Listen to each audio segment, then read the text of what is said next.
Republicans floating a new plan to pay for a border wall. Democrats, though, holding the line at current spending levels, raising the chance now of a government shutdown. Let's go to our headliner today. We are pleased to have back with us House Majority Whip Steve Scalise. And, sir, good morning to you, and thank you for coming back here. Morning, Bill and Sandra. Great to be with you. So what we understand, $5 billion, give or take, maybe not over a year's time, but over 2 years. Is that something that could pass?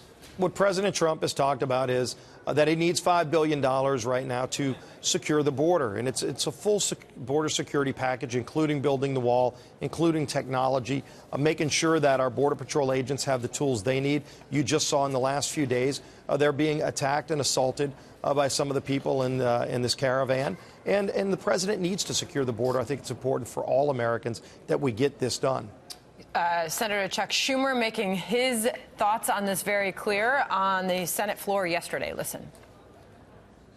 He hasn't even spent the $1.3 billion Congress allocated last year in the fiscal year 2018 budget for border security, fences, drones, technology. This isn't actually about border security.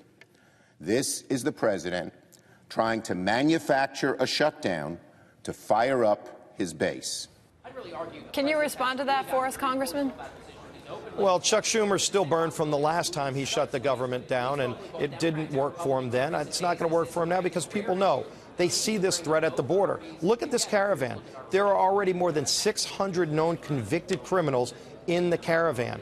They just arrested another MS-13 gang member 2 days ago as part of this caravan, and President Trump has said, I need the money to fully secure the border. Sure, the first $1.5 billion is out there being spent. That's only a small portion of what it takes to secure the entire American border. So if Chuck Schumer wants to take the position that he's willing to shut the government down because he doesn't want to secure America's border, people see what's happening right now. They know what's at stake, and he'll lose that shutdown like he lost the last shutdown. Hopefully it doesn't happen. We don't want a shutdown.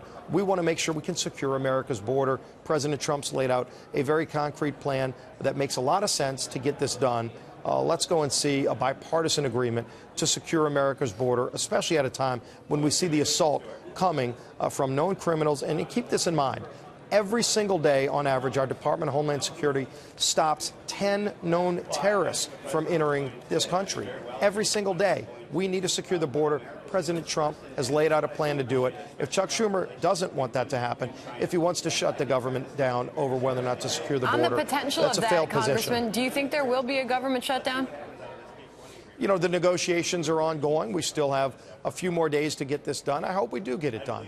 But at the end of the day, we need to secure America's border, and we're going to keep battling until we finally get the agreement to make that happen. Two more topics to get to quickly. James Comey's fighting back, and apparently some of your Republican lawmakers, they want to get James Comey in before them one more time.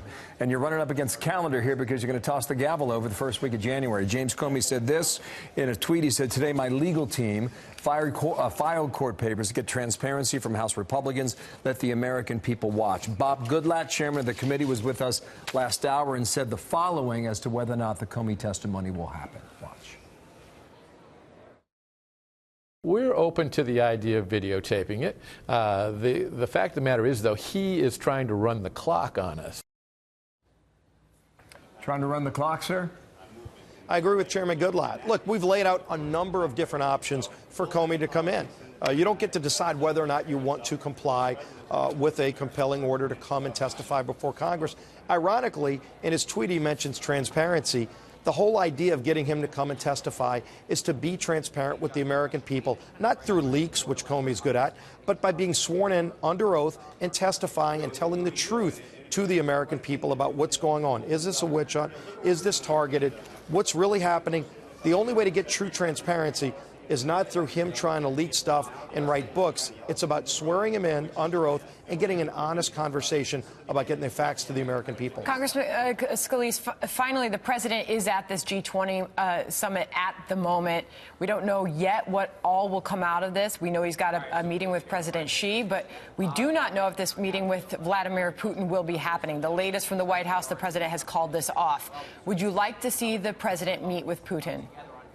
Well, regardless of whether he meets with him or not, clearly there is a lot of diplomacy going on because what Russia is trying to do with our friends in the Ukraine is wrong, and we're standing up against it. I'm glad that President Trump is standing up to Russia and standing with our friends in the Ukraine. We didn't see that from the previous administration. I'm glad we're seeing it now. And let's bring more of the weight of other countries in the world against what Russia's aggression is doing. It has to stop. Let's back the Ukrainians. And I think the president's going to do that, whether he meets in person or whether Secretary Pompeo and others are going to make this more effective at the UN and bring more countries to bear. Nice to see you, sir. Thank you for your time. Steve Scalise. Great being back with you. Thank you, Thanks. Congressman.